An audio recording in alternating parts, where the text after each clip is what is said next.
There's turmoil within the Pima County Sheriff's Department continues to escalate. Tonight, a school resource officer speaks out for the first time on camera about his claims of wage theft and retaliation. He's one of 8 deputies who filed the lawsuit against the sheriff and Chief Carl Woolridge. The SRO claims these illegal practices could be putting student safety at risk in some schools.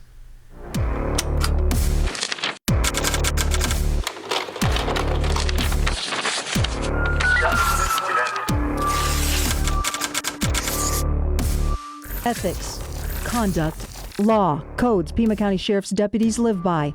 They also live by communication codes like 10-4. One code in particular is used by deputies to signify confidential information, Code 35. Now Pima County deputies are comparing Code 35 to the famous scene in the movie A Few Good Men. Did you order the code red? I did the job. Did you order the code red? Right, I did! In the film, Code Red is an action or punishment that falls outside the law. The lawsuit claims Code 35 is the term used when top command wants to keep rank and file from stepping forward and reporting abuses. They were trying to handle this thing as a secret, and they used that term when they were questioned about it. The thing Sergeant Bill Phillips is talking about is on-call pay. That's when deputies are paid to be on standby for emergencies that fall outside their regular 8-hour shifts. Phillips is a 27-year veteran in charge of the department's nationally recognized School Resource Officers Program. SROs receive on-call pay, about $130 an hour. That amounts to $140 a week for all the 14 SROs combined. For being available 24/7 to the schools. It becomes a safety issue for the kids. It makes a huge difference. Because social media plays a big part in school threats, ranging from bullying to mass shootings.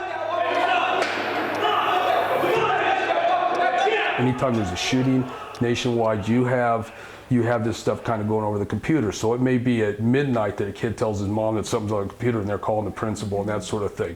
The principals then call their assigned SROs who know the school culture and can cut to the heart of a matter more quickly to determine the next step for the next school day, ranging from staying on alert to shutting the school down. They were told originally when we started the whole program with the past administration that we were available, 24/7, that's the way it works. But it doesn't work that way anymore. Phillips says when Sheriff Mark Napier took office in 2017, he immediately started slashing the budget. In the crosshairs, the SRO's on-call pay during late-night hours, because Napier had told Phillips they don't physically go out to the schools enough. The lawsuit shows Napier and Chief Carl Woolridge issued verbal orders for SROs to simply turn off their phones overnight, but they could choose to answer the phone and log 15 minutes. If SROs don't answer, Phillips says the calls would be handled by regular patrols less familiar with the schools, who often call the SROs for advice. So nobody is not going to answer their phone and not be that deputy or that SRO that decides not to answer, and then there's a problem, at the school the next day, something bad happens. Phillips complained to Napier, calling the move wage theft because the SROs are basically working overnight hours for free.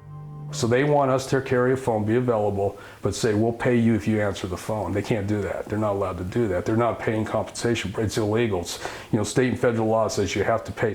Also in the crosshairs, a patrol unit that handles specialized investigative assignments. The lawsuit shows Napier and Woolridge pulled their on-call pay with no change in their duties or hours worked. A check of financial records shows a drop from $1.3 million when Napier took over to a projected $940,000 in 2018-19. Phillips says when he filed a wage theft complaint with the Pima County Human Resources Department a year ago, Woolridge retaliated, issuing an order to permanently cut Phillips' on-call pay, dropping his salary $8,000. It's unprofessional, it's nasty, it's Chief Woolridge. Woolridge has a history of violating policy uncovered 3 years ago during our investigation into the 2016 money laundering scandal involving RICO spending. We reported Woolridge ordered the financial manager, Ron G., to alter a memo that warned command staff of possible spending violations. G. changed the wording, and the spending practices continued for more than a year, approved by Woolridge. Phillips says he's not the only one who believes Woolridge continues to abuse his administrative power. He has right now, sitting in county, I think there's 6 or 7 retaliation complaints against him by commanders We checked with Pima County Human Resources, which confirms Woolridge is under investigation.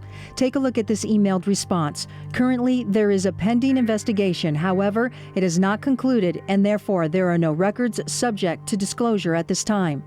We also received an email chain that reveals a lieutenant, along with at least 5 others, filed a bullying complaint against Woolridge. We asked the largest union about the complaints. Sergeant Kevin Kubitsky is speaking on the union's behalf. I believe there's somewhere in the vicinity that I was told by the union about 6, maybe more. Kubitsky's bullying complaint is among them. He says the county ordered deputies to not discuss the details, but he confirmed some complaints date back about a year. Both deputies say county policies are not being followed, and the delay in the investigation is making matters worse for those who are stepping forward and reporting abuses. They're done with the favoritisms. They're done with the bullying. If we have the policy and we're meant to read it, then the county needs to follow it. We reached out to Napier and Woolridge for comment, but Napier told me that he and Woolridge will not comment on pending litigation. Deputies have also been complaining about a severe staffing shortage that's putting staff and public safety at risk. We have full coverage on that investigation and this one on our website, KGUN9.com. And of course, we'll continue to investigate. This is a very important public safety issue. It sure is.